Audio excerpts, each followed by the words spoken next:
Welcome to my Blender Burger tutorial. This is CG Crafted bringing you today's episode, which is about my perfect glass material. This is perfect in a lot of ways because it's easier to make than most glass materials you will find, and it's actually working the way you intended. This glass material is especially good for any glass surface that is on windows, buildings, doors, or anything like that. You will find this useful even if you are an intermediate Blender user or someone who has been doing other stuff in Blender for a long time and somehow only now needs a glass shader for this purpose but has difficulties setting it up. For the beginners, in the first part of the video I will show you the whole process of how to troubleshoot for yourself, how to think creatively about nodes so that you will be able to create your own materials easier and not just blindly copy what I do. I don't know what's the word for this or what I should call these videos, by the way, to distinguish them from other more casual follow me type of tutorials, so leave your ideas down in the comments. So let's see how to achieve this simple yet powerful glass shader. Before we jump right into it, we must see why the default glass shader won't work for this.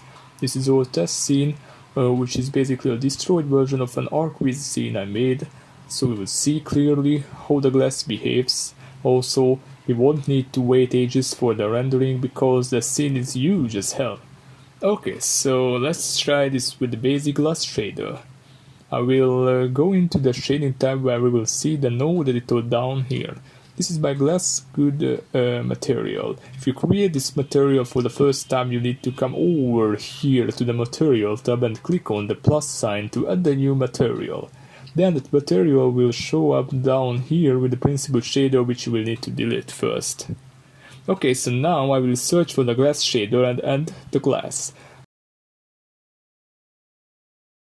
I will plug this into the material output and this is it. For first glance this looks beautiful, but it isn't so nice actually. I will add a sun lamp here. Actually I have it set up for this test scene, so I will enable it in the outliner. If Blender doesn't look like this and you don't have all the icons here, just come to this weird icon that I still don't know what it tries to resemble and enable these. Of course, if you have a new clean scene, you probably don't need to do this. Okay, so this is the sun lamp, and do you see the problem?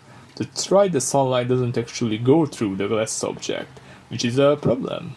For this, if you have seen my beginner tutorial or someone else's, you might think it's easy to fix this with a transparent shader and mix shader. So let's try that. We have the sunlight, but the problem here is that this isn't good enough. The more we make the transparent shader visible, the less reflection the glass shader will have. We could do a compromise and let this on 0.5. The problem is that I have no idea what I am seeing, but it doesn't make any sense. I mean, I have an idea. The transparent shader is probably messing with the IOR value, the glass which controls the reflection, so the reflection is messed up. I had this problem before with more complex glass shaders that I found ages ago on Blender have forums, so they might have this problem if they use transparency. So how to fix this? We need to have a shader for the texture that controls the mix value up here. We need it to be dynamic and not static, if that makes sense. We need the reflection to react so the transparency doesn't mess up anything for the glass. And here comes the simplest solution you could imagine. Add a light path node. This controls how the light reacts to an object.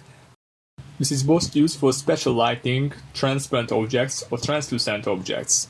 With this node, it's possible to fake lighting, for example, to let all the light in through a curtain, so the interior scene will have more light despite having a curtain before a window. For now, we will do something similar. We will use the shadow ray to mix the glass with the transparent shader. The shadow ray must be plugged into the texture here, and we are almost done. Because I'm still not happy with the result, yes, I'm a perfectionist, Shift A and search for a mask node. When we have this node, change this to minimum and use this as a mix node for the shadow ray. Which means just put it between the light path and the mixed shader. Why we need this? Because with this we are able to control the light that is coming through the window. For strict interior scenes, I will leave this on 0.9 so more light is coming through the window. More light means less noise and less render time. On the other hand, if you want full photorealism or have a scene like mine now, where you see the sun outside and it coming through a glass plane or something next to it, then you can turn the value down a little and you will have less light coming through. Or, if you have a dirty window and you want to create this effect, it's possible to do it like this. So this little addition is not 100% required, but you won't regret having this minimum node sitting here as it won't hurt for future projects. So this is it, very simple and useful. For interior scenes, I will recommend you turning off reflective caustics in cycles because it only gives more noise to your scenes, which you don't want. Unless you like to wait hours for rendering one image.